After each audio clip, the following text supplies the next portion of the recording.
Yuk jadi bagian dari dakwah kami. Dukung operasional dakwah dan sosial kami, raih pahala amal jariah yang terus mengalir sampai hari kiamat. Assalamualaikum warahmatullahi wabarakatuh. Alhamdulillah, selalu saja lisan kita memuji Sang Pencipta Allah Subhanahu wa taala atas segala nikmat yang diberikan kepada kita. Nikmat Islam, nikmat iman, nikmat kesehatan, kekuatan, harta, dan apapun yang membuat roda kehidupan kita ini bisa berputar dan berjalan, maka wajib disyukuri oleh setiap muslim dan muslimah, dan kalimat syukur berkumpul pada kalimat Alhamdulillah. Bila ada seorang muslim ingin menambah wasyukurillah, juga dibolehkan. Intinya teman-teman sekalian, terlalu banyak nikmat Allah Subhanahu wa taala yang kalau kita ingin menghitungnya maka tidak akan pernah terhingga, dan kita disuruh untuk menikmati dan juga mensyukurinya. Termasuk Allah memberikan kesempatan kita pada saat ini untuk bertatap wajah dan juga melanjutkan kajian ilmu kita, bedah buku Riyadhus Shalihin yang ditulis oleh Imam Nawawi rahimahullah. Dan ini sebuah nikmat yang tidak terhingga, karena dengan duduk dalam majelis ilmu kita akan mendengarkan firman Allah Subhanahu wa taala, kita juga akan mendengarkan sabda-sabda utusan Allah Nabi besar Muhammad sallallahu alaihi wa ala alihi wa sahbihi wasallam, dan juga akhirnya kita jadi punya panduan hidup dan kita mengetahui apa yang diperintahkan dan dilarang oleh Sang Pencipta Allah. Maka ini nikmat yang tidak terhingga. Alhamdulillah. Selanjutnya kita panjatkan salawat dan taslim, salam hormat kita kepada utusan Allah Nabi Muhammad sallallahu alaihi wa ala alihi wa sahbihi wasallam, sebagaimana Allah telah memerintahkan kita untuk mengucapkan salam hormat tersebut, dan tentu dengan harapan agar Allah membalas ini dengan apa yang telah dijanjikan, karena satu kali salam hormat kepada manusia terbaik ini akan dibalas dengan 10 rahmat Allah Subhanahu wa taala. Kita akan melanjutkan teman-teman sekalian bab ke-95 dari kitab Riyadhus Shalihin, tepatnya ada di halaman 527, dan bab ini bab anjuran memberi kabar gembira dan ucapan selamat kepada orang yang mendapatkan kebaikan. Ini salah satu ciri khas Islam. Bagaimana setiap muslim dan muslimah selalu memikirkan kebaikan buat dirinya dan juga buat orang lain. Bagaimana dia menanamkan kebahagiaan, kegembiraan buat dirinya dan juga untuk orang lain. Dan Islam sangat membenci dan melarang seseorang itu melahirkan konflik dalam hidupnya, membuat permasalahan dalam hidupnya, sengaja melahirkan permasalahan yang tidak dibutuhkan ada. Kalau permasalahan tersebut memang harus kita hadapi, sebuah negara tiba-tiba diserang oleh musuh misalnya, seseorang bangun tidur tiba-tiba sakit misalnya, mungkin hal tersebut dia hadapi dengan kesabaran. Tetapi kalau ada masalah yang disebabkan oleh tangan dia sendiri, karena dia sengaja untuk melakukan atau memunculkan konflik-konflik tersebut, maka ini adalah musibah buat dia. Ini adalah musibah buat dia, karena dia melahirkan permasalahan di atas nikmat Allah Subhanahu wa taala yang harusnya tidak ada masalah pada saat itu. Jadi selalu mencari permasalahan dengan orang lain, dengan pasangan hidup, dengan teman-teman, dengan tetangga, dengan orang tua, dengan anak, dengan siapa saja. Setiap orang muslim harusnya berpikir dengan akal sehatnya dan hati nuraninya bagaimana dia menuju ke akhirat, yang toh dia juga akan menuju ke sana, mau tidak mau, dengan membawa dua hal, yaitu membawa amal saleh, dari amal soleh ke amal soleh yang lainnya. Dari ibadah wajib ke ibadah wajib yang lainnya. Dari ibadah sunnah ke ibadah sunnah yang lainnya. Terus saja dari kebaikan kepada kebaikan yang lainnya. Kemudian juga dia memiliki teman-teman yang baik. Teman-teman yang selalu dia gembirakan dalam hidupnya. Penuhi kebutuhannya. Setiap muslim harus menurungi sabda Nabi SAW dalam hadis yang sahih. Termasuk amalan yang paling Allah cintai, memasukkan kegembiraan dalam hati seorang muslim. Yang paling pantas adalah kedua orang tua kita, kemudian pasangan hidup kita, kemudian anak-anak kita, kemudian orang terdekat di antara kita, punya hubungan kerabat misalnya, ataupun persahabatan, kemudian baru kepada umumnya kaum muslimin. Nah ini yang harus difikirkan bagaimana dia memiliki teman-teman yang selalu bersama-sama di ranah keimanan, keislaman, terus saling berbagi kebahagiaan, memasukkan kegembiraan dalam hati satu sama yang lain. Itu dianjurkan. Tidak pernah dalam Islam ya dianjurkan misalnya untuk memasukkan ketakutan dalam hati seseorang muslim, atau kekhawatiran, atau misalnya kebimbangan, atau ketakutan, apa saja. Bahkan dimasukkan dalam kategori dosa besar. Hadis Nabi SAW, ya, orang muslim yang menakut-nakuti orang muslim yang lain. Dan ini sudah pernah kita bahas di Blog M Alhamdulillah di beberapa waktu yang lalu. Tentang menakut-nakuti seorang muslim bagian daripada dosa besar. Nah, termasuk dalamnya adalah melahirkan permasalahan-permasalahan yang tidak dibutuhkan. Sehingga akhirnya tadinya dia senang, jadi sumpek misalnya, atau jadi sedih. Dan ini permasalahan yang harus diperhatikan. Dan tidak boleh seorang muslim dalam kehidupannya menuju ke akhirat membawa dua hal. Membawa dosa dan juga membawa musuh. Dan yang jadi masalah ini adalah kadang-kadang musuh dia adalah orang yang terdekatnya. Itu yang Allah gambarkan di dalam Al-Quran. Yauma yafiru mar'u min akhi. Pada hari kiamat nanti orang lari dari saudara kandungnya. Saudara kandung ini adalah orang terdekat. Wa ummihi wa abi, dari ibunya dan ayahnya. Wa sahibatihi wa bani, dari pasangan hidup dan juga anak-anaknya. Likulli imri'in minhum yawma idzin sya'nun yughni. Pada hari itu semua orang ingin menyelamatkan dirinya sendiri, ya, peduli dengan perkaranya sendiri. Karena memang sangat berat pada hari kiamat. Oleh karena itu, jangan selalu menyarikan, mempersiapkan ya, musuh-musuh yang tidak dibutuhkan. Terutama dari orang-orang yang sudah berbuat baik pada kita. Kedua orang tua, pasangan hidup misalnya, atau siapa saja yang telah berbuat baik. Bahkan sunnah Nabi SAW, siapapun yang telah berbuat baik sama kita, maka fakafi'u. Kata Nabi SAW, balas yang setimpal. Kalau kalian tidak punya hal yang setimpal, ya, dengan apa yang telah diberikan karena terlalu besar misalnya, maka bilang, ucapkan jazakallahu khairan. Semoga Allah balas Anda dengan kebaikan. Artinya ucapan ini tulus dari hati, dan dengan ucapan ini berarti saya tidak akan pernah buat masalah dengan kamu. Saya akan selalu doakan kebaikan untukmu. Nah, ini yang harus diperhatikan. Nah, dalam bab ini sudah kita jelaskan beberapa firman Allah Subhanahu wa taala yang diangkat oleh Imam Nawawi rahimahullah, dan juga sabda-sabda Nabi SAW bagaimana pentingnya seseorang muslim yang memberikan kabar gembira ya kepada orang muslim yang lain atas amal soleh yang dia kerjakan. Misalnya orang selepas haji dan umroh, orang selepas mendapatkan apa saja dari nikmat Allah Subhanahu wa taala, baik kesempatan beribadah ataupun urusan dunia. Kita mengatakan selamat, ya, semoga Allah terima, semoga Allah mudahkan, semoga Allah berkahi, misal. Ya, ini maksudkan gembiraan, ya, kita ucapkan seperti itu. Selamat atas kelahiran anaknya, selamat atas pernikahan, ya, selamat atas dan ini. Dan kini bagian daripada hal yang dianjurkan, ya, sehingga menambah kebahagiaan di atas kebahagiaan yang dimiliki oleh muslim tadi. Dan ini sudah kita jelaskan juga hadis yang panjang sekali, nomor 700, ya, 14, 713, 714, ya. Di mana saya ingatkan kembali karena cukup lama waktu kita sempat kemarin berhenti sejenak di musim haji, ya. Karena satu dan dua hal, kami hanya membahas tema berbeda di saat haji kemarin, lebih dari 20 hari sekian, ya. Bahkan sudah sampai sebulan kurang lebih, tepatnya kajian kita sempat berhenti. Maka saya ingatkan kembali hadis yang pertama dalam bab ini adalah hadis nomor 713, di mana hadis ini perlu oleh setiap wanita muslimah, terutama statusnya istri, memperhatikan apa yang telah dilakukan oleh wanita terbaik di dunia dan di akhirat, Khadijah radhiyallahu anha, dalam kehidupan dunianya bersama suaminya, sampai akhirnya dia mendapatkan balasan yang luar biasa yang disebutkan dalam hadis ini, yaitu satu waktu pernah Nabi SAW datang ke rumah, dan Khadijah radhiyallahu anha, ya, dipilih oleh Allah Subhanahu wa taala menjadi istri Nabi SAW di masa-masa sulit di awal dakwah Islam. Memang karena luar biasa wanita ini, paling layak untuk menjadi pendamping karena kesabarannya, karena kesantunannya, tidak pernah sama sekali mengangkat suara, menuduh, mencari permasalahan dalam hidup suaminya. Maka dan dia saking pekanya bisa mengetahui suaminya lagi butuh atau tidak, gitu kan. Makan misalnya, istirahat misalnya, tidak pernah jadi beban. Yang ada adalah dia betul-betul siap melayani. Maka dia pun masuk dalam rumah, pada saat Nabi SAW masuk dalam rumah, maka Khadijah pun mengatakan, saya ingin ke belakang sebentar, ingin menyiapkan makanan kesukaan Nabi SAW.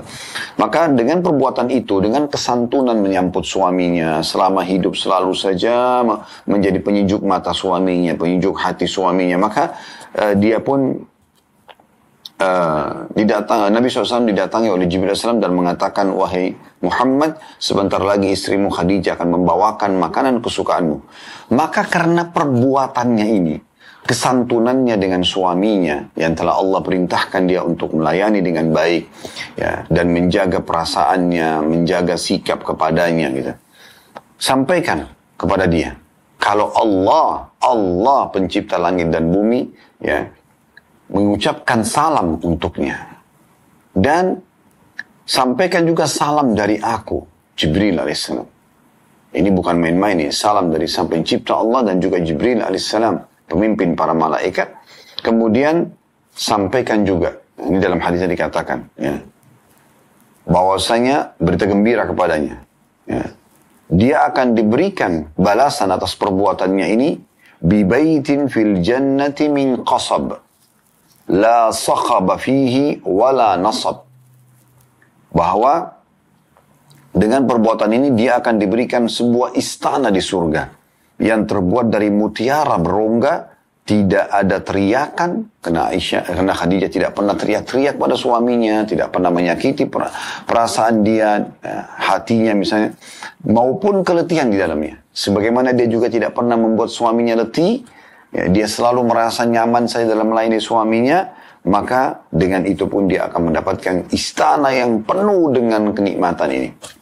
Nah, di sini kita ambil pelajarannya adalah salah satunya menjadi saksi bahasan dalam bab kita, yaitu berita gembira yang disampaikan kepada Khadijah radhiyallahu anha karena sikap dan perbuatan yang baik. Ya, ini sudah kita jelaskan panjang lebar. Kemudian juga hadis, ya, Abu Musa al-Asy'ari di hadis nomor 714, ya, bagaimana beliau pernah menjadi penjaga, karena ini hadis cukup panjang, saya ringkaskan saja, menjadi penjaga kebun di mana Nabi SAW sedang merendam kakinya di sana. Kemudian dia melihat ada orang yang meminta izin, ya, untuk masuk bertemu dengan Nabi SAW. Pada saat itu Abu Musa radhiyallahu anhu berharap ada adik dia yang datang dan akhirnya bertemu dengan Nabi SAW. Tapi adiknya telat, tidak datang pada saat itu.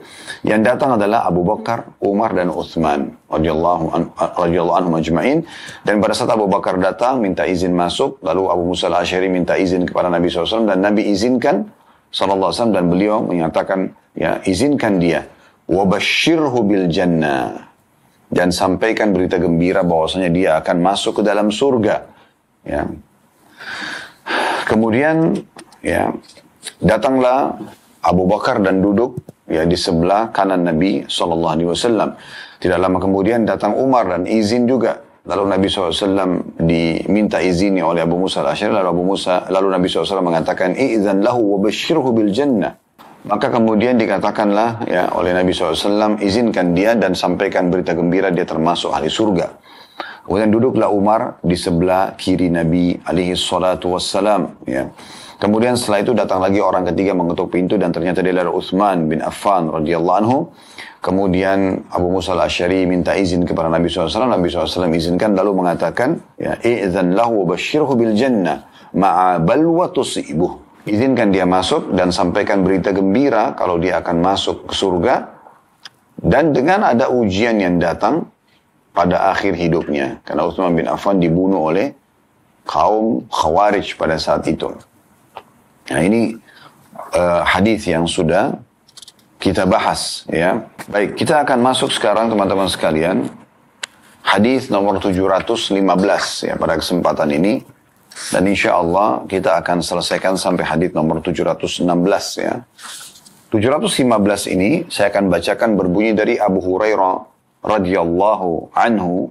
Beliau berkata, kunna qu'udan hawla Rasulillah sallallahu alaihi wasallam wa ma'ana Abu Bakr wa Umar radhiyallahu anhuma fi nafar.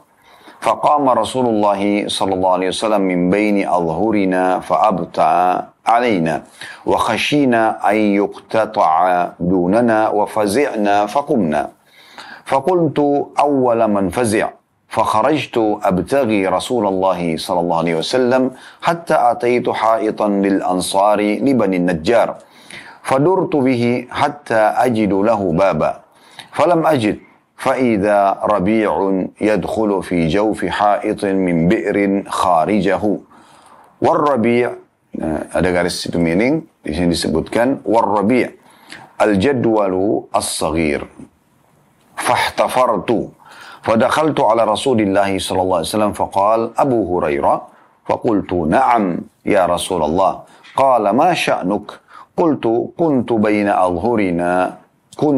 بين أظهرنا فقمت فأبتعت علينا فخشينا أن تقتطع دوننا ففزعنا فكنت أول من فزع فأتيت هذا الحائط فاحتفرت كما يحتفر الثعلب وهؤلاء الناس ورائي فقال يا أبا هريرة وأعطاني نعليه فقال اذهب بنعلي هاتين فمن لكيت من وراء هذا الحائط يشهد أن لا إله إلا الله مستيقنا به قلبه فبشره بالجنة. Terjemahannya teman-teman sekalian, tentu di situ kalau yang pegang bukunya masih ada tulisan titik-titik ya. Nah titik-titik ini maksudnya masih berlanjut hadisnya, tapi Imam Nawawi rahimahullah mengambil saksi bahasan sampai poin ini. Kami pernah duduk di sekeliling Rasulullah sallallahu alaihi wasallam, bersama kami ada Abu Bakar, Umar dan beberapa orang sahabat. Lalu Rasulullah sallallahu alaihi wasallam pergi dari hadapan kami dan lama sekali tidak kembali kepada kami. Maka kami khawatir beliau ditimpa musibah tanpa sepengetahuan kami. Kami cemas dan langsung berdiri. Dan saya adalah orang pertama yang cemas. Maka saya keluar mencari Rasulullah sallallahu alaihi wasallam sehingga saya mendatangi salah satu kebun milik sahabat Ansar dari Bani Najjar. Saya mengelilinginya untuk mencari pintunya. Ternyata saya tidak menemukan pintunya, tetapi ada sungai atau tadi disebutkan ada garis miring penjelasan tadi, yaitu saluran kecil air yang masuk ke dalam kebun dari sumur yang ada di luarnya. Saya menerobos hingga saya masuk kepada Rasulullah sallallahu alaihi wasallam. Maka beliau pun bersabda, Abu Hurairah, tanda tanya. Saya menjawab, benar wahai Rasulullah. Beliau bertanya, mengapa kamu di sini? Saya menjawab, Anda berada di tengah-tengah kami, lalu Anda pergi dan lama tidak kembali kepada kami. Maka kami khawatir Anda ditimpa musibah tanpa sepengetahuan kami. Maka kami cemas. Dan sayalah orang yang pertama cemas. Maka saya datang ke kebun ini. Dan saya menerobos sebagaimana musang menerobos. Sementara orang-orang berada di belakang saya. Maksudnya ada juga orang-orang yang cemas seperti saya. Ada di belakang saya. Maka beliau pun SAW bersabda. Wahai Abu Hurairah. Beliau memberikan kedua sandalnya kepadaku. Maksudnya Nabi SAW memberikan sandal beliau kepada Abu Hurairah. Beliau bersabda, pergilah dengan membawa kedua sandalku ini. Siapa saja yang engkau temui di balik tembok ini, yang bersaksi dengan yakin sepenuh hati bahwa tidak Tuhan yang berhak disembah kecuali Allah, maka sampaikan kabar gembira kepadanya dengan surga. Titik-titik. Di sini dikatakan ditambah dan dia menyebutkan hadis secara panjang lebar. Diriwayatkan oleh Imam Muslim. Hadis ini, teman-teman sekalian, hadis yang mulia menyampaikan kepada kita banyak sekali pelajaran. Namun sebelum kita ambil pelajaran demi pelajaran, kita akan jelaskan secara global makna dan kandungan hadis. Di sini, bagaimana kita bisa lihat para sahabat sangat mencintai Nabi alaihi salatu wassalam, dan bagaimana kecemasan yang sangat luar biasa dalam diri mereka di saat mereka tidak melihat Nabi SAW di hadapan mereka. Dan itu yang digambarkan oleh Abu Hurairah di saat Nabi SAW sedang duduk bersama beliau dan juga sahabat-sahabat yang lain. Tiba-tiba saja Nabi SAW berdiri dan pergi kemudian tidak kembali lagi. Maknanya adalah ini bukan Nabi SAW masuk ke dalam rumahnya. Karena bukan di waktu-waktu yang biasa Nabi SAW masuk ke dalam rumah. Ya, biasanya Nabi SAW kalau masuk ke dalam rumah, para sahabat tidak khawatir. Tapi kekhawatiran ini muncul karena beliau memang bukan waktu yang biasa masuk ke dalam rumah. Dan arah pada saat beliau keluar dari masjid, itu bukan ke arah rumahnya. Oleh karena itu, para sahabat merasa cemas. Kok lama benar Nabi SAW tidak kembali? Kemana dan tidak ada yang temani pada saat itu. Maka para sahabat pun semuanya berdiri dan berlumba-lumba untuk mencari Nabi SAW. Dan Abu Hurairah adalah orang yang paling pertama merasa cemas dengan keadaan Nabi SAW. Jangan sampai Nabi ini tertimpa satu masalah dan tidak ada yang bisa menolongnya. Mereka terus menelusuri. Kemudian Abu Hurairah mengarahkan pandangan matanya ke salah satu kebun dari orang Ansar. Karena memang zahir makna hadis adalah seakan-akan Nabi SAW memang menuju ke arah sana. Makanya Abu Hurairah tahu tempat Nabi SAW. Dia terus mengelilingi kebun tersebut mencari pintunya dan tidak menemukan. Sampai dia menemukan ada saluran air dari sebuah mata air atau sumur di luar kebun tersebut yang mengalir masuk ke dalam sumur itu. Maka dia pun masuk ke dalam, Abu Hurairah pun masuk ke dalam kebun melalui saluran air tersebut. Ya, menerobos masuk ke dalam, digambarkan seperti menerobosnya ya seekor serigala atau musang tadi ya. Dan pada saat Nabi SAW melihat Abu Hurairah, Nabi pun sempat kaget dan mengatakan, Abu Hurairah, maksudnya ya, apakah engkau ya Abu Hurairah yang datang ini? Ya, maka Abu Hurairah mengatakan, benar ya Rasulullah. Ada apa? Kata Nabi SAW dengan kamu. Dia mengatakan, ya Rasulullah, tadinya Anda duduk bersama kami. Kemudian Anda pergi, ya, dan Anda lama sekali tidak kembali kepada kami. Jadi makna potongan hadis ini, perkataan Abu Hurairah ini seakan-akan Nabi memang akan kembali kepada mereka. Atau menjanjikan akan kembali untuk duduk lagi bersama para sahabat. Makanya muncul kecemasan pada saat tidak muncul. Atau tidak datang lagi. Maka dia pun mengatakan, saya cemas tertimpa satu pada Anda. Dan bukan cuma saya, di belakang saya banyak orang. Saya keliling kebun ini, saya tidak temukan pintunya, maka saya menerobos masuk ke dalam kebun ini melalui saluran air tadi. Maka Nabi SAW karena melihat kepedulian yang luar biasa dan perhatian yang ekstra dari para sahabat, sehingga khawatir jangan sampai menimpa sesuatu pada diri Nabi SAW, maka mereka pun akhirnya, Nabi pun SAW menyampaikan berita gembira atas kebaikan mereka itu. Nabi SAW berikan sendalnya, ya, dan mengatakan, bawalah sendalku ini.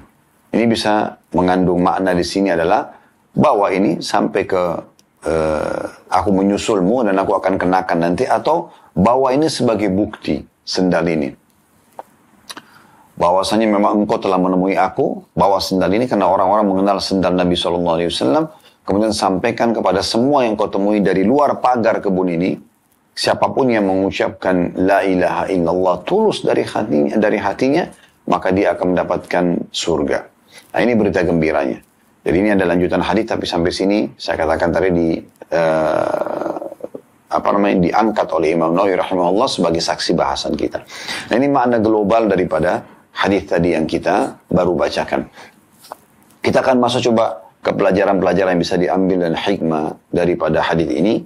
Yang pertama yang perlu kita ketahui adalah pentingnya seorang muslim atau setiap muslim, tidak terkecuali dan muslimah, peduli terhadap keadaan Nabi SAW. Baik di masa beliau hidup ataupun di masa beliau sudah meninggal. Di masa beliau hidup, kalau kita masih di masa itu, maka sudah menjadi kelaziman setiap muslim untuk menghormati, ya, untuk memuliakan, untuk memenuhi kebutuhan, menggembirakan, ya, melayani, memenuhi kebutuhan Nabi SAW. Bahkan itu sangat difahami oleh para sahabat. Mereka berlumba-lumba untuk menaungi Nabi SAW dari teriknya matahari dengan pelapa-pelapa kurma. Mereka ya, berusaha untuk jalan di sekeliling Nabi SAW untuk melindunginya. Ya, bagaimana Abu Bakar radhiyallahu anhu pada saat hijrah ke Madinah, beliau bersama Nabi SAW berdua saja dari Mekah menuju ke Madinah, maka sekali beliau ada di depan, sekali beliau ada di belakang, sekali beliau ada di kanan, sekali beliau ada di kiri. Nabi SAW tanya, ada apa ya Abu Bakar? Dia mengatakan, ya Rasulullah, saya khawatir ada yang menyerang Anda dari arah-arah ini. Maka di saat saya khawatir kalau dari depan, saya ke depan. Saya khawatir dari belakang serangan, maka saya ke belakang. Saya khawatir dari kanan datang serangan, maka saya ke kanan. Saya khawatir dari kiri ada serangan, maka saya ke kiri. Begitu luar biasa ya mereka memuliakan Nabi SAW. Dan bagaimana Urwah radhiyallahu anhu sebelum masuk Islam menggambarkan para sahabat ridwanullah alaihim memuliakan Nabi SAW. Dan itu sesuai dengan perintah Allah dalam Al-Quran tentunya ya. Memuliakan Nabi SAW bagian daripada syariat Allah Subhanahu Wa Taala. Maka mereka luar biasa ya pedulinya dengan Nabi alaihi salatu wassalam. Jadi mereka berusaha berlumba-lumba untuk memenuhi kebutuhan Nabi SAW, ya memuliakan beliau, mendengarkan sabda beliau, ya menjalankan syariat yang beliau sampaikan, meninggalkan larangan yang beliau larang. Semua itu adalah ya sikap daripada para sahabat ridwanullah alaihim di masa itu yang beriman murni tentunya ya. Kita tidak bicara kaum munafik, karena kaum munafik ini mereka berbeda ya. Mereka memang jauh dari agama dan memang membenci Nabi SAW. Tapi kita bicara orang-orang mukmin yang benar-benar beriman dengan hatinya. Di masa kita juga sama ya. Setelah Nabi SAW meninggal, kita tentu tetap memuliakan beliau dengan menjaga nama baiknya, dengan menjaga sunnah-sunnahnya, kemudian mengaplikasikan dalam kehidupan kita, meninggalkan larangan-larangannya, dan mengingatkan siapapun yang berusaha untuk keluar dari syariat Nabi SAW atau mengada-ngada dari apa yang beliau tidak ajarkan, karena tentu kita tidak lebih pintar dari Nabi SAW. Apapun perkataan orang dikatakan garis keras, ini aliran aneh, yang penting kita mengingatkan bahwasanya Rasulullah perintahkan begini atau Rasulullah tidak pernah contohkan begini. Nah, supaya orang-orang tetap ya menjaga perintah-perintah dan sunnah Nabi alaihi salatu wassalam. Nah, ini yang harus kita jaga. Ini yang harus kita perhatikan. Oleh karena itu teman-teman sekalian, di pelajaran pertama ini adalah bagaimana setiap muslim betul-betul memuliakan Nabi alaihi salatu wassalam. Termasuk pada saat memuliakan beliau adalah tambahannya kita mendatangi masjidnya untuk sholat, yaitu salah satu perintah beliau. Kemudian menziarahi kubur beliau sallallahu alaihi wasallam, selalu mengucapkan salawat kepada beliau sallallahu alaihi wasallam di saat disebutkan namanya. Ya, kita merasa bangga dengan menjalankan sunnah-sunnahnya. Kita merasa khawatir kalau melanggar perintahnya. Ya, sebagaimana Allah mengingatkan, "Falyahdharil ladzina yukhalifuna an amri an tusibahum fitnatun aw yusibahum adzabun alim." Maka harus hati-hati orang-orang yang menyelisih pendapat dan saran atau perintah Nabi SAW, maka mereka akan ditimpa musibah atau siksa yang pedih. Maka kita harus ya memperhatikan masalah ini tentunya. Nah, ini pelajaran yang sangat penting. Jadi kecemasan pun harus muncul, walaupun di masa kita sekarang, setelah Nabi SAW meninggal, kalau ada saja orang yang coba merusak nama baiknya Nabi SAW, ya, atau menyakiti beliau, ya, menyakiti beliau dalam arti kata sini bukan secara fisik ya. Tapi kalau beliau masih hidup, mungkin beliau sakit hati pada saat mendengarkan misalnya dengan orang yang mencaci maki para istrinya, mencaci maki para sahabatnya, gitu kan.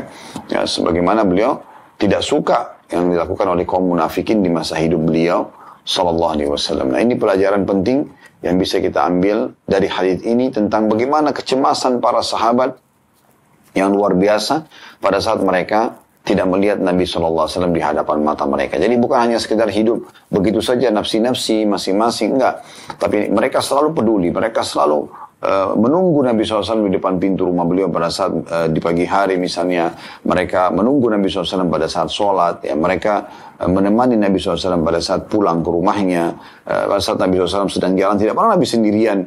Ditemani oleh para sahabat, mereka mendampingi Nabi SAW. Apalagi kalau sudah perkara-perkara besar, kayak misalnya peperangan. Tidak ada satupun di antara orang-orang beriman yang luput dari peperangan-peperangan Nabi SAW. Bahkan mereka merasa gembira dan senang bisa berjuang bersama Nabi SAW. Nah, ini poin yang luar biasa yang harus kita jadikan sebagai pelajaran pertama dari hadis ini. Pelajaran yang kedua yang bisa diambil dari hadis adalah bagaimana ya, seseorang juga muslim harus peduli terhadap pemimpinnya. Harus peduli dengan orang-orang yang lebih dituakan, ya, dihormati. Di sini kecemasan para sahabat bukan hanya karena Nabi SAW saja. Itu yang pertama tentunya. Tapi yang selanjutnya adalah karena Nabi SAW pemimpin mereka. Nabi SAW utusan Allah Subhanahu Wa Taala. Jadi kita bisa ambil juga sebagai pelajaran, kayak misalnya kita disuruh hormati pemimpin. Kata Nabi SAW, siapa yang muliakan pemimpinnya, maka Allah akan muliakan dia. Siapapun yang menghinakan pemimpinnya, maka Allah akan hinakan dia. Bermula dari ya imam misalnya yang terdekat, suami misalnya, kalau dalam rumah tangga, pemimpin, ya, orang tua, kalau misalnya belum menikah, gitu kan. Kalau bagi anak perempuan, ya, kalau anak laki-laki setelah menikah atau sebelum menikah tetap sama, orang tuanya nomor satukan. Kemudian itu pemimpin, tidak boleh dilanggar, keluar rumah harus dengan izin mereka, memuliakan mereka. Ridho mereka penyebab kita masuk ke dalam surga, terutama bagi para muslimah, para istri, harus sadar dengan masalah ini. Ridho suamimu, senyumnya dia, ya, sebagai pemimpinmu, itu adalah kunci surga. Kata Nabi SAW jelas, istri manapun yang meninggal lalu dalam kondisi suaminya ridho, kecuali dia masuk surga. Dan setiap detik kita bisa meninggal dunia. Berarti manusia yang satu ini, apalagi dalam Islam tidak boleh poliandri, ya, tidak boleh wanita memiliki dua orang suami, satu suami, cuma satu orang saja. Bagaimana kita menjaga keridhoannya, bagaimana kita menjaga muamalah baik dengan dia, ya, maka itu sudah cukup membuat kita mendapatkan tiket VIP ke surga. Dan bagaimana sabda Nabi SAW, istri manapun yang menjaga 5 waktu sholatnya, berpuasa Ramadannya, melayani suaminya dengan baik, ya, itu semua dikerjakan karena Allah, kecuali pada saat meninggal dia boleh pilih dari 8 pintu surga yang mana dia ingin, ya, masuk. Itu juga dengan orang tua misalnya. Ya, pada saat kita sebelum menikah, kalau wanita, kalau laki-laki pun setelah menikah, pemimpin dia adalah orang tuanya. Ya, orang tuanya yang harus dia muliakan, dia ikuti, ya, instruksinya. Kecuali kalau maksiat kepada Allah baru tidak boleh diikutin, gitu kan. Tapi kalau selama tidak melanggar agama, maka dia dahulukan.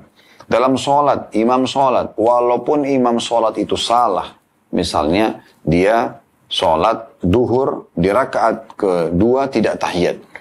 Imam makmumnya sudah mengatakan subhanallah misalnya, diingatkan. Tapi imam tetap aja berdiri karena dia yakin dia sudah tahiyat misalnya, atau dia sudah di rakaat ketiga. Maka makmumnya ikut. Setelah sholat baru diingatkan lagi, gitu kan. Begitu juga dengan amir safar atau pemimpin safar. Nabi SAW menyunnahkan orang kalau safar 2 atau 3 orang, apalagi kalau ke atas ada satu pemimpin safarnya, amir safarnya yang menemani, ya, mereka, gitu kan. Kemudian juga misalnya pemimpin perang, panglima perang, Nabi SAW selalu wasiatkan agar patuh, ya, pada pemimpin tersebut. Begitu juga dengan pemimpin negara, ya, patuh selama bukan maksiat kepada Allah SWT, dan itu kewajiban yang Allah SWT bebankan. Ini pelajaran yang kedua yang bisa diambil dari hadis ini. Pelajaran yang ketiga yang bisa diambil dari hadis ini adalah kesukaan Nabi SAW. Salah satu kesukaan Nabi SAW, beliau biasa duduk di kebun kurma. Dan ini hal yang dimubahkan dalam Islam. Nah, hadis yang sebelumnya 715 yang kita sempat ulangi tadi, Nabi SAW duduk di salah satu kebun kurma, ya, sambil merendam kaki beliau di air. Karena waktu itu saatnya santai, beliau mungkin cuaca panas, beliau rendam di air kakinya supaya bisa mendinginkan badan. Ini juga pada saat beliau bicara oleh para sahabat, ternyata beliau ada di salah satu kebun kurma, dan beliau pada saat itu duduk di situ dan menikmati. Dan ini dibolehkan sambil tentunya kita berusaha untuk bertafakkur, merenungi apa yang ada di sekitar kita, ya, merenungi tentang kebesaran ciptaan Allah Subhanahu Wa Taala. Di saat kita lagi melihat pohon-pohon yang ada, siapa yang menciptakan pohon itu? Siapa yang menciptakan batangnya, kulit batang itu sendiri, kemudian tangkai-tangkainya, kemudian buah-buahnya. Buah itu yang begitu indah di tangkainya, kurma misalnya. Karena di sini diceritakan tentang kebun kurma. Siapa yang menata kurma itu di tangkainya dengan begitu rapi. Kemudian juga siapa yang menciptakan kulitnya seperti itu, isi daging di dalam seperti itu, cita rasanya, aromanya, dan seterusnya. Nah, ini semua pelajaran. Begitu juga dengan anggur. Kalau Anda makan anggur misalnya, jangan cuma sekedar, oh ini anggur enak nih, dipetik lalu dimakan. Tidak, bukan seperti itu. Tapi kita selain makan, kita juga menggunakan bahan untuk tafakkur, merenungi ciptaan Allah Subhanahu Wa Taala. Karena di sekitar kita ini semua adalah bahan tafakkur. Nah, kita bisa jadikan sebagai bahan untuk merenungi kebesaran Allah Subhanahu wa taala, tentu tanpa kemaksiatan. Jangan disalahgunakan perkataan ini sambil mengatakan, oh kalau gitu sambil melihat lawan jenis yang haram, kita mengatakan oh ciptaan Allah, kita bertafakur. Tidak, bukan seperti itu, tapi melihat kepada alam semesta, melihat kepada pohon-pohonan, hewan-hewan, apa saja, udara, ya, pergantian musim, ya, malam dan siang, bintang-bintang yang gemerlapan di atas langit sana di malam hari, semua itu adalah bahan tafakur yang harusnya kita jadikan sebagai kesempatan kita untuk bisa mendekatkan diri kepada Allah Subhanahu wa taala. Ini pelajaran yang ketiga. Pelajaran yang keempat yang bisa diambil dari penutupan dari hadis ini, yaitu berita gembira bagi orang-orang yang tulus dengan kalimat la ilaha illallah, yang berarti la ma'budu bihaqqin illallah. Tidak ada Tuhan yang berhak disembah kecuali Allah. Artinya dia ucapkan dengan lisannya, direnungi dengan fikirannya, kemudian dia fikirkan dengan fikirannya, kemudian dia renungi dengan hatinya, betul-betul tidak ada Tuhan, tidak ada pencipta, tidak ada pemilik, tidak ada penguasa, tidak ada yang mengatur seluruh yang di alam semesta ini, apapun itu sifatnya, kecuali Allah Subhanahu wa taala. Sehingga dia betul-betul hanya patuh dan tunduk kepada satu Tuhan ini. Semua hidup dia untuk Allah, ya. Semuanya, kul inna salati wa nusuki wa mahyaya wa mamati lillahi rabbil alamin. Katakanlah hai Muhammad, dan seluruh umat Islam mengucapkan ini. Salat sesungguhnya, salatku, sembelihanku, hidupku dan matiku untuk Tuhan alam semesta, Allah Subhanahu wa ta'ala. Oleh karena itu, apa yang Allah halalkan, dia nikmati. Apa yang Allah perintahkan, dia kerjakan. Sibuk dari perintah ke perintah yang lainnya. Dan apa yang Allah larang, dia akan jauhi. Kalau dia sempat terjerumus, maka segera dia bertaubat kepada Allah Subhanahu wa ta'ala. Nah, ini adalah hal yang luar biasa yang harus difahami dari makna la ilaha illallah. Itu bukan cuma ucapan lisan, tapi harus difikirkan dengan fikiran akal kita dan direnungi dengan hati sehingga diaplikasikan dengan anggota tubuh kita dalam keseharian. Maka ini yang dimaksudkan dengan tulus dari hatinya. Maka dia akan dapatkan berita gembira, akan masuk ke dalam surga. Bagaimana kalau orang pelaku maksiat dan dia juga tulus mengucapkan la ilaha illallah? Sebenarnya ini tidak sejalan, karena orang yang tulus tidak akan buat dosa. Tetapi kalau ada orang mukmin yang terjerumus dengan dosa karena godaan syaitan, maka dikenal dengan istilah usatul mukminin, atau orang mukmin yang berbuat dosa. Maka ini akan dilihat timbangan amalnya hari kiamat. Kalau dosa, amal solehnya masih lebih berat, dia bisa selamat atau mendapatkan syafaat dari orang yang Allah izinkan untuk memberikan syafaat. Atau kalau dosanya lebih berat, maka dia akan masuk ke dalam neraka sampai dosanya bersih, barulah kemudian dia akan masuk ke dalam surga. Nah, ini poin yang harus kita garis bawahi. Tentu teman-teman sekalian, selama la ilaha illallah tidak terbatalkan, ya. Jadi kalau orang misalnya berbuat kesyirikan, walaupun dia pernah mengucapkan ini tulus dari hatinya, tetap aja batal berarti la ilaha illallah.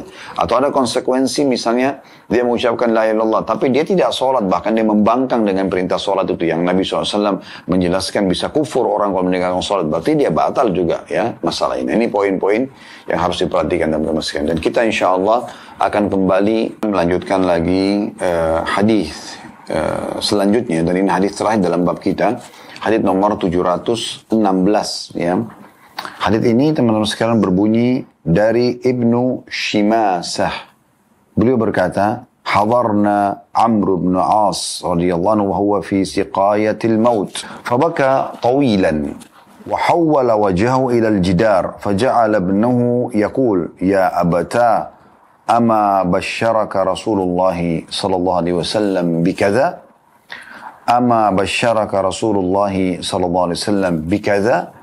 فأقبل بوجهي فقال إن أفضل ما نعد شهادة أن لا إله إلا الله وأن محمد رسول الله إني قد كنت على أطباق ثلاثة لقد رأيتني وما أحد أشد بغضا لرسول الله صلى الله عليه وسلم مني ولا أحب إلي من أن أكون قد استمكنت منه فقتلته فلو مت على تلك الحال لكنت من أهل النار فلما جعل الله الإسلام في قلبي أتيت النبي صلى الله عليه وسلم فقلت أبسط يمينك فلا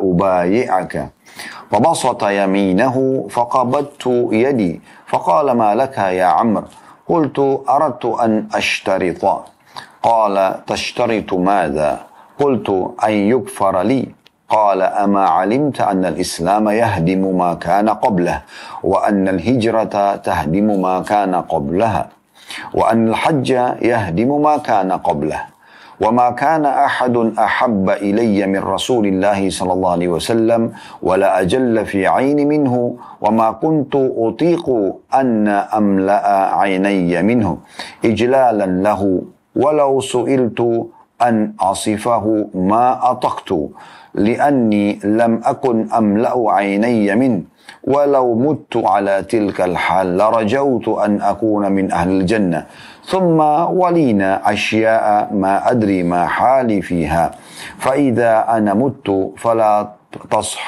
فلا تصحبني نائحة ولا نار فإذا دفنتموني فشنوا علي التراب شنا ثم أقيموا حول قبري قدر ما تنحر جزور ويقسم لحمها حتى أستأنس بكم وأنظر ما أراجع به رسل ربي.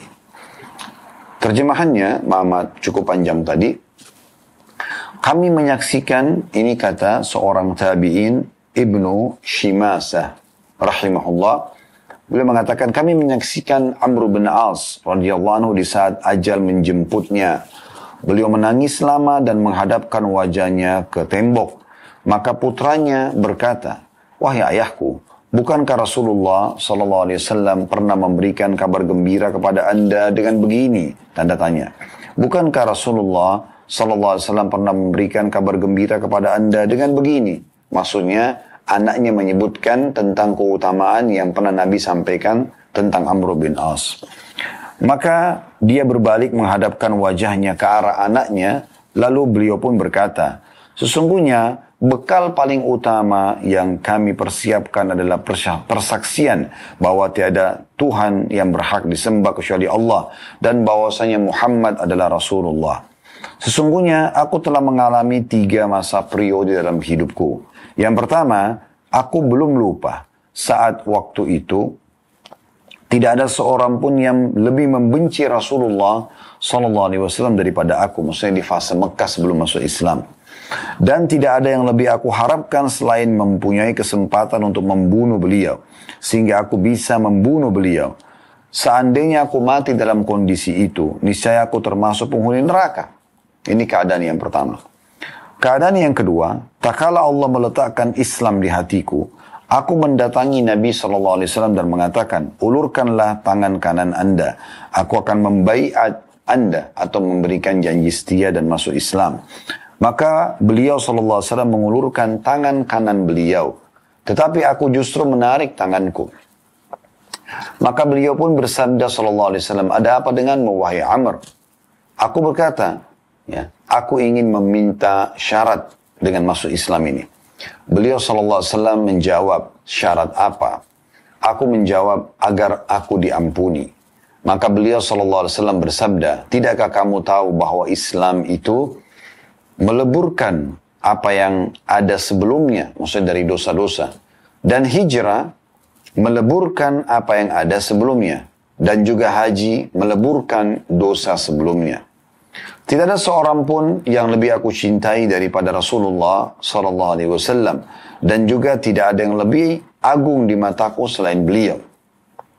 Aku tidak mampu menatap beliau dengan kedua mataku karena sangat memuliakan beliau.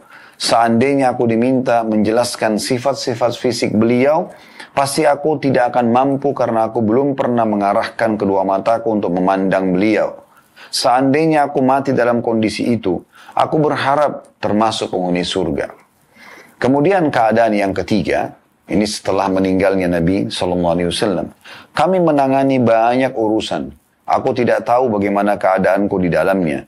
Jika aku mati, maka jangan mengantarkanku dengan ratapan tangis wanita dan api. Jangan masak. Ya. Jika kalian menguburku, maka timbunlah aku dengan tanah sedikit demi sedikit. Kemudian berdirilah di sekitar kuburanku kira-kira selama seekor unta disembeli dan dibagikan dagingnya. hingga aku merasa senang dengan keberadaan kalian, dan aku menimbang apa yang harus aku utarakan kepada malaikat utusan Tuhanku. Hadis ini diriwayatkan oleh Imam Muslim. Hadis yang panjang lebar ini, teman-teman sekalian, kita seperti biasa ya menjelaskan dulu global makna hadis, baru kemudian kita ambil pelajarannya. Makna global hadis adalah seorang tabi'in menggambarkan ya tentang keadaan Nabi sallallahu alaihi wasallam, tentang keadaan Nabi sallallahu alaihi wasallam, tentang keadaan Amr bin As radhiyallahu anhu. Saya ulangi. Jadi seorang tabi'in tadi ya yang disebutkan dalam riwayat ini yang bernama Ibnu Shimasah rahimahullah menggambarkan tentang bagaimana seorang sahabat mulia Amr bin As radhiyallahu anhu saat menghadapi kematian. Jadi akhir-akhir sebelum ajalnya datang, dia sempat menangis, kemudian menghadapkan wajahnya ke tembok karena seakan-akan memikirkan banyak hal ya dalam masalah kehidupan beliau. Maka dikatakanlah oleh anaknya, wahai ayahku, untuk menghibur nih ya. Bukankah Rasulullah SAW telah menyampaikan tentang anda seperti ini? Maksudnya Nabi pernah mengatakan mencintai Amr bin As ya. Kemudian karena dalam sebuah riwayat disebutkan kalau Amr bin As pernah karena melihat muamalahnya Nabi SAW baik sekali sama dia. Dia pikir Nabi itu mengkhususkan dia dan dia termasuk orang yang paling cintai. Sampai dia pernah tanya, ya Rasulullah, siapa orang yang paling anda cintai? Maka kata Nabi SAW, Aisyah. Kemudian dikatakan lagi oleh Amr, bukan ya Rasulullah, dari kalangan laki-laki. Maka kata Nabi SAW, ayahnya Abu Bakar. Lalu ditanya, siapa lagi ya Rasulullah? Kata Nabi SAW, Umar. Lalu dikatakan lagi, siapa lagi ya Rasulullah? Dikatakan Uthman. Terus saja dihitung, dan Amr bin As nomor sekian belas gitu ya. Di atas 10 setelah menyebutkan 10 orang yang masuk surga. Tapi di sini ada bukti kalau beliau dicintai oleh Nabi SAW. Kemudian juga ya bagaimana Amr bin As ini radhiyallahu anhu ya menerima berita gembira yang lain, jaminan surga ya. Kemudian dipastikan dia adalah orang yang cerdasnya umat ini ya. Dan beberapa keutamaan beliau tentunya yang disebutkan dalam banyak hadis ya. Baik, teman-teman sekalian, pada saat itu karena dia merasa khawatir dan dia meninggal dan dia punya permasalahan dalam hidupnya, maka dia pun merasa khawatir sekali pada saat mau meninggal. Dan ini muncul normal bagi setiap orang yang akan meninggal dunia, terutama dia sudah sakit di atas ranjang dengan umur yang sudah tua ya. Keyakinan akan mati pada saat itu sangat kuat. Ya, semoga Allah menutup kita dengan umur yang panjang di atas ketaatannya dan husnul khatimah. Allahumma amin. Ya. Maka di saat itulah anaknya menyampaikan berita gembira kepada dia. Lalu kemudian dia pun menjawab. Dia mengatakan, saya telah melalui 3 fase dalam hidup saya. Fase yang pertama, di fase sebelum Islam, saya sangat membenci Nabi SAW. Bahkan harapan saya membunuhnya. Ya. Ini karena godaan syaitan, ya, bagaimana membenci sosok figur orang yang dekat kepada Allah Subhanahu wa taala, maka ini berbahaya sekali, terutama pemimpinnya adalah Nabi sallallahu alaihi wasallam. Namun dia mengatakan di saat itu masa kejahilan. Dan aku yakin kalau aku meninggal di masa itu masuk neraka. Ya mirip dengan kasusnya Abu Jahal, Abu Lahab dan yang lainnya gitu. Tapi dia bersyukur karena dia melewati fase itu. Lalu kemudian Islam masuk dalam hatiku dan dia menceritakan bagaimana awal dia masuk Islam. Dia sempat mengatakan kepada Nabi SAW, ulurkan tanganmu, aku ingin membaiatmu ya Rasulullah. Maka Nabi SAW ulurkan tangan kanannya, lalu kemudian Amr bin As menceritakan. Ya, karena cerita dia jadi kita jadi tahu ya.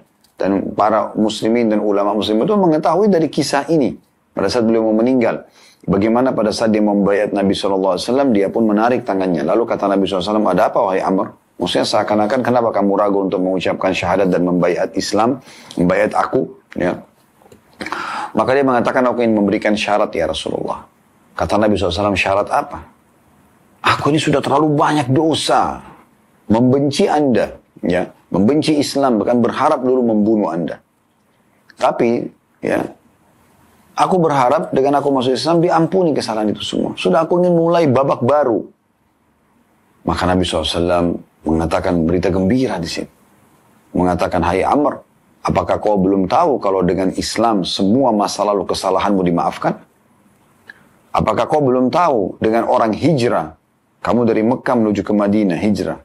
Ya, pindah dari negara kafir, kota orang-orang kafir yang tidak bisa beribadah, ke negara Muslim atau kota Muslim Madinah untuk bisa ini hijrah. Ya. Pindah karena ingin beribadah dan ingin masuk Islam, membersihkan dosa-dosa sebelumnya. Dan juga Nabi SAW tambahkan informasi. Ya. Dan haji yang dikerjakan tulus karena Allah SWT juga sama. Itu akan membersihkan dosa-dosa yang lalu. Gitu. Berarti di sini Amr bin As merasa, oh kalau gitu Alhamdulillah. Dia langsung syahadat. Dan dia mengatakan, kalau aku meninggal pada saat itu, karena aku masuk Islam, dan aku mendapatkan pengampunan dosa seakan-akan bersih baru dilahirkan oleh ibu, karena baru syahadat. Semua kesalahan masa lalu dimaafkan. Dan muncul kemuliaan dalam hatiku.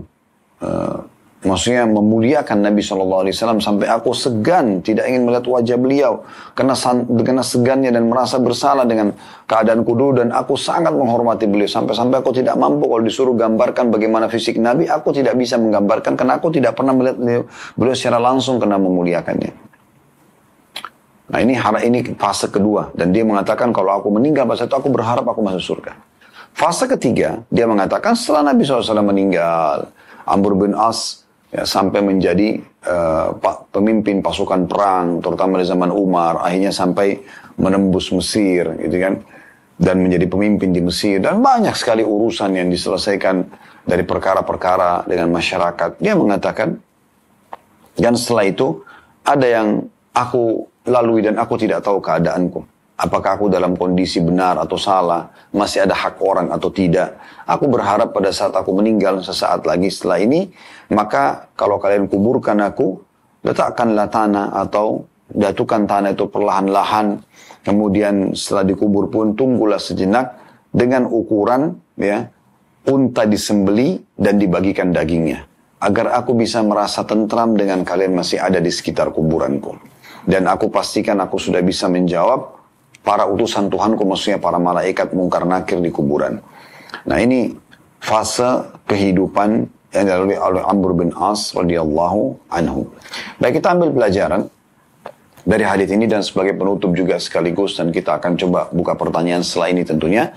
Pelajaran yang pertama yang bisa diambil adalah bagaimana kekhawatiran dan rasa takut seorang mukmin akan siksa Allah, kurangnya amal, ya, atau khawatir amalnya masih ada yang belum diterima. Ini bagian daripada keimanan. Kalau Anda merasakan itu, maka pertahankan. Karena ini adalah hal yang sangat baik, positif. Di mana Anda, ya, pada saat itu pasti akan selalu berusaha, apa nih yang terbaik dari amal yang harus saya kerjakan. Dan kalau kita diikuti rasa khauf, rasa takut dan khawatir seperti ini, maka setiap kali kita beramal soleh, kita selalu berdoa agar Allah terima amal soleh tersebut. Dan setelahnya kita selalu melakukan yang lebih baik lagi, yang lebih baik lagi. Begitu. Ya. Dan kita khawatir, kalau sudah pernah berbuat dosa, sudah taubat pun kita masih khawatir. Jangan sampai masih ada hukuman Allah bisa datang. Mungkin taubatnya masih butuh taubat yang setelahnya lagi. Sehingga kita tidak lagi terfikir untuk masuk ke dalam dosa yang sama atau dosa yang lainnya. Karena ini aja kita masih khawatir. Nah ini sebuah karunia yang luar biasa. Makanya kita menyembah Allah subhanahu wa ta'ala berada di antara khauf dan roja. Khauf adalah rasa khawatir. Amal-amal kita masih kurang. Dan juga khawatir kalau ada dosa kita dihukum oleh Allah SWT sehingga kita selalu berada di kehati-hatian, dan juga roja berharap agar amal-amal soleh kita diterima oleh Allah SWT, dan kalau kita sudah tobat diterima juga tobat tersebut. Nah ini dua sayap kehidupan yang harus ada dalam kehidupan setiap muslim, ya. Ini yang dirasakan oleh Amr bin As yang digambarkan dari riwayat ini. Kemudian pelajaran yang kedua, seorang mukmin ya, harus selalu bersangka baik dengan Tuhannya. Dan ini sesuai dengan hadis Nabi SAW dan hadis qudsi Allah berfirman, Ana inda dhanni abdi bi. Aku sesuai dengan prasangka hambaku. Dan sebagian ulama mengatakan Allah akan memberikan sesuai dengan prasangka hambanya. Kalau dia berasangka baik sama Allah, Allah akan kasih dengan prasangkanya. Seberat apapun ujian yang sedang datang, kalau dia yakin, dia sangka baik dengan Allah, dengan dia taubat, dengan dia coba perbaikin, Allah akan berikan. Kalau dia melakukan perbuatan baik, dia sangka baik, Allah akan terima dengan pahala yang sempurna, Allah akan berikan. Ya seperti itu. Maka ini prasangka baik dan harus begitu. Dan siapapun yang prasangka buruk, kayaknya Allah tidak akan ampuni, Allah tidak akan maafkan, Allah tidak akan terima, maka sesuai dengan prasangkanya. Oleh karena itu orang berprasangka baik. Sampai kata Nabi SAW, jangan sampai seseorang di antara kalian meninggal dunia dalam kondisi dia, kecuali dia sudah bersangka baik pada Tuhannya. Nah, kalau Allah akan terima amalnya, Allah akan maafkan kesalahannya, Allah akan masukkan dia ke dalam surga, bersangka baik. Ya, itu poinnya. Itu pelajaran yang bisa kita ambil dari hadits ini yang kedua. Yang ketiga yang bisa kita ambil pelajaran, bahwasanya orang kalau meninggal dalam keadaan kafir, membenci Allah, membenci Rasulnya, membenci Islam, pasti akan masuk dalam neraka. Itu yang ditekankan oleh Amr bin As. Kalau seandainya saya meninggal dulu di saat saya masih membenci Nabi SAW, membenci Islam, pasti saya masuk neraka. Karena memang sudah begitu kaidahnya yang disampaikan oleh Allah dan Rasulnya. Pelajaran yang keempat, siapapun yang meninggal dalam kondisi justru sebaliknya, dalam keadaan Islam, dalam keadaan bersangka baik dengan Allah, dalam keadaan mencintai Allah dan mencintai Rasulullah SAW, mencintai agama ini, sampai dia meninggal, dipastikan dia masuk ke dalam surga. Selama dia tidak mencorengnya, dipastikan dia masuk ke dalam surga. Pelajaran yang kelima yang bisa diambil adalah seseorang berhati-hati untuk selalu istiqamah, konsisten menjaga amal-amal kebaikan, menjauhi dosa, gitu kan? Ini pelajaran yang harus dijaga. Diambil pelajaran yang kelima dari kejadian Amr bin As.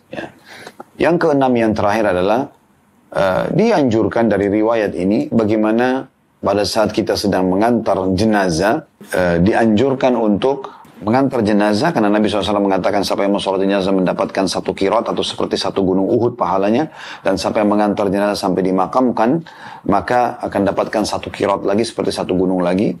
Dan juga dianjurkan untuk tunggu sejenak. Kalau di sini Amr bin As memberikan gambaran, beliau tidak bicara begitu saja tentunya, karena ini beliau mengetahui ilmu dari Nabi SAW dan para sahabat memang begitu ridwanullah alaihim.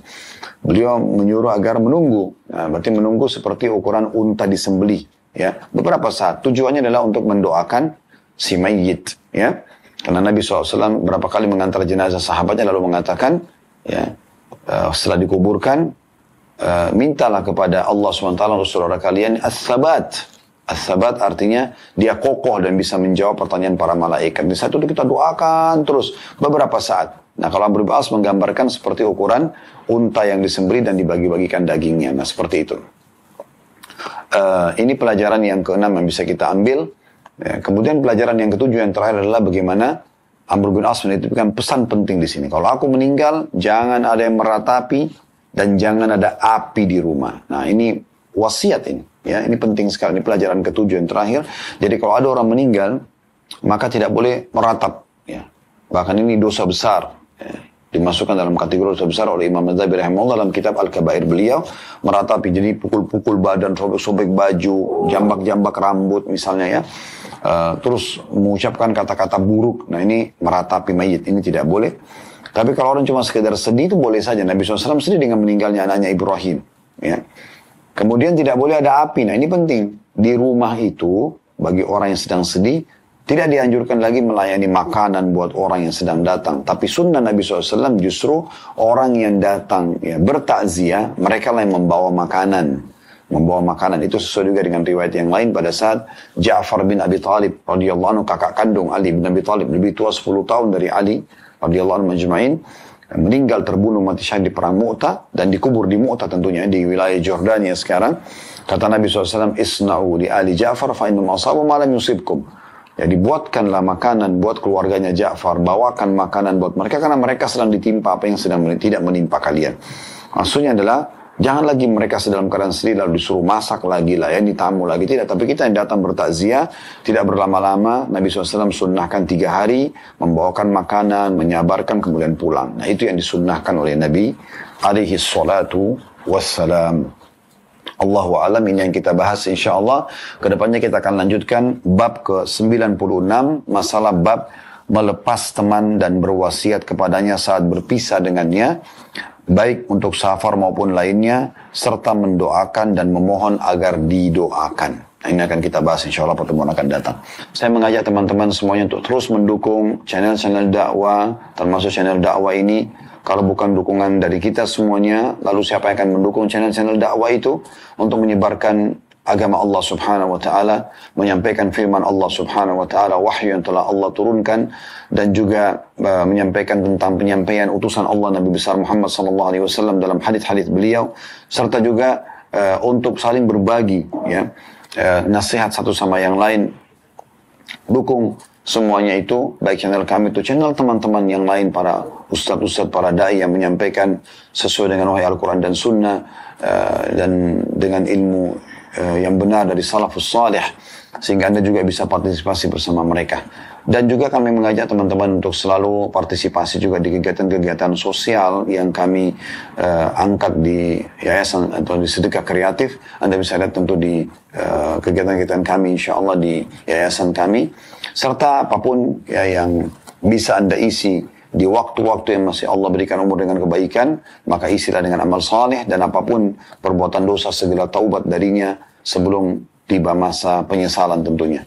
Pada benar dari Allah, pada salah dari saya mohon dimaafkan. Subhanakallahumma bihamdika, asyhadu an la ilaha illa anta astaghfiruka wa atubu ilaik. Wassalamualaikum warahmatullahi wabarakatuh.